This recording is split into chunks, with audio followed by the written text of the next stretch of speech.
Assalamualaikum warahmatullahi wabarakatuh. Setiap yang bernyawa akan merasakan mati. Karena kehidupan dunia ini sementara, maka semua makhluk akan merasakan kematian. Manusia setelah kematian akan berpindah alam, yaitu alam kubur. Alam kubur ini merupakan alam penantian sebelum dibangkitkan untuk diadili menuju akhirat. Terkait kematian, dalam beberapa keterangan hanya jasadlah yang mati, sedangkan ruh tetap hidup ada di alam barzah. Mati atau maut adalah berpisahnya ruh dan jasad. Ruh terbagi menjadi dua. Dalam kitab Ar-Ruhul Kalam ala Arwahil Amwat wal Ahya, murid Ibnu Taimiyah yang bernama Ibnu Qayyim al-Jauziyah bercerita tentang suasana ruh di alam barzah. Apakah mereka saling berkunjung, saling berziarah atau tidak? Pertama, ruh al-arwah al-munamah, yaitu ruh yang diberi nikmat oleh Allah. Ruh-ruh yang memiliki kebebasan karena sepanjang hidupnya mereka beriman kepada Allah, taat kepada Allah dan Rasul-Nya, sehingga di alam barzakh diberikan kenikmatan, diberi kebebasan untuk saling mengunjungi silaturahmi. Silaturahminya tidak berhenti ketika di dunia, tetapi berlanjut sampai alam barzakh. Selain bersilaturahmi saling berkunjung di alam barzakh, ruh al-munamah ini juga bisa bertemu dengan ruhnya orang yang masih hidup, bertemu pada saat orang hidup dalam keadaan tidur. Karena tidur itu saudara dekat dengan kematian. Tidur adalah mati yang tidak sempurna. Adapun mati adalah tidur yang sangat sempurna. Maka kadang-kadang orang yang tidur dalam mimpinya bertemu dengan orang-orang yang telah meninggal dunia. Kedua, al-arwah al-muadzabah, yaitu ruh yang disiksa, yang dipenjarakan oleh Allah SWT, yaitu ruh-ruhnya orang yang durhaka. Maka mereka tidak akan bisa kemana-mana, disiksa, tidak bisa saling berziarah, tidak bisa ketemu dengan orang-orang yang baik. Hari Jumat atau malam Jumat adalah hari yang paling istimewa dari jumlah hari yang ada.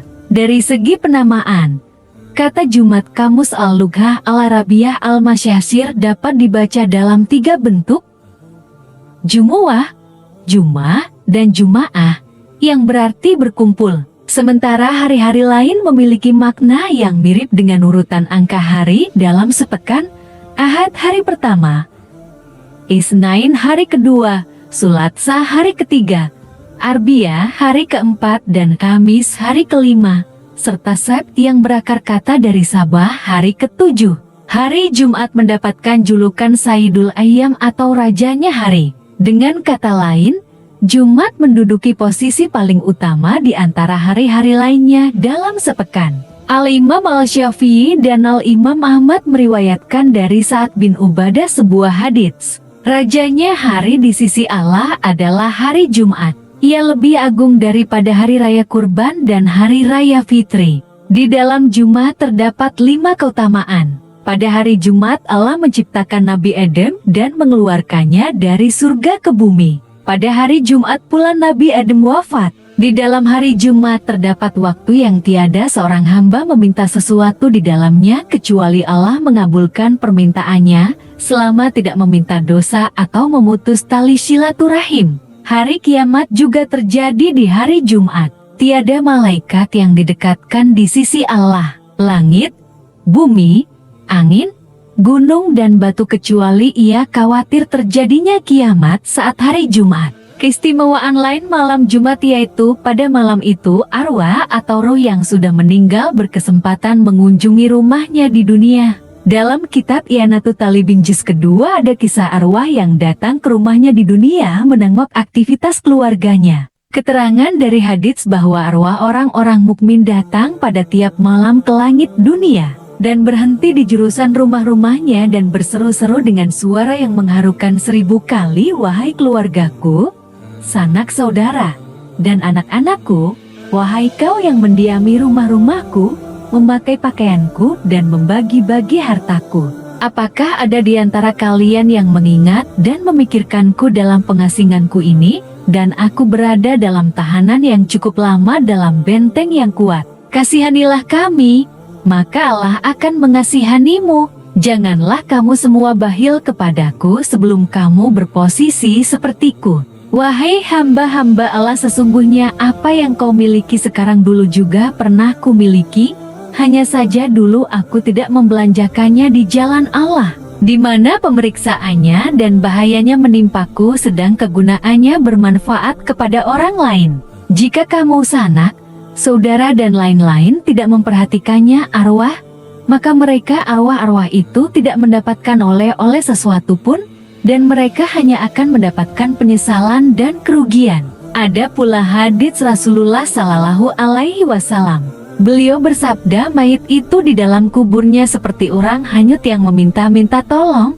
Mereka menunggu-nunggu doa dari anaknya, saudaranya, atau teman-temannya. Maka jika dua itu sampai kepadanya, nilainya jauh lebih baik dibandingkan dunia seisinya. Orang yang meninggal dunia tidak mungkin bisa kembali lagi. Sebagaimana tidak mungkinnya orang mati menambah amal sebagai revisi atas amal yang telah diperbuatnya selama hidup. Karena sedari masa hidupnya telah diingatkan bahwa dunya mazra'atul akhirat. Itu artinya, masa hidup merupakan momentum penanaman, dan masa mati adalah waktu untuk memanen. Maka janganlah mengharap untuk menambah amal ketika telah mati, nikmati saja hasil dari amal ketika hidup. Di antara bentuk tanaman yang bisa diunduh saat mati adalah apa yang pernah dikatakan Rasulullah Shallallahu Alaihi Wasallam dalam hadits yang terkenal. Apabila manusia meninggal dunia, terputuslah segala amalannya,